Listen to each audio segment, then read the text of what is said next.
Welcome to a 3-minute army primer on the army no one knows quite what to do with. It's the half of the Brotherhood who don't like hugging trees but do like smiting demons, like, a lot. It's the Brothermark! Avenging, demon hunting, psychopathically zealous in their pursuit of the bad guys. What's not to love? Brothermark is a theme list of the Basileans without any of the angelic chaps, and instead with a Buffy the Vampire slaying line of anti-abyssal fanatics, hell-bent on righting the wrongs that were done to the Brotherhood right about the end of version 2. It's a tricky list to get hold of but has some fantastic units, so let's plunge into those list archetypes. As with the other human-based armies in the game, Brothermark can bring a lot of bodies to the table, plus they have access to the Basilean Ogre Palace Guard along with more than their fair share of heal and iron resolve, making them hellishly durable. But to my mind, the Brothermark list works best as a mixed arms list. They're really a pick and mix list with a whole host of troop archetypes to choose from.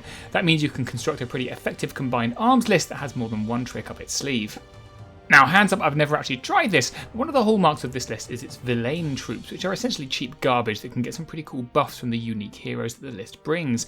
Wave upon wave of rallied villain legions with fury? Sounds hilarious to me. Brothermark units are bursting with more flavour than a bag of Skittles, and the Order of the Abyssal Hunt is one of my favourite in the game, never mind the list. They're a brilliant cavalry unit on their own, but put them up against a monster or titan and they get vicious, which is just, cool. So, human archers are terrible at actually shooting, I acknowledge, but a cool thing about the Villain version is that for no particular reason they have phalanx, making them exceptionally cheap chaff that just so happens to shoot. Nice!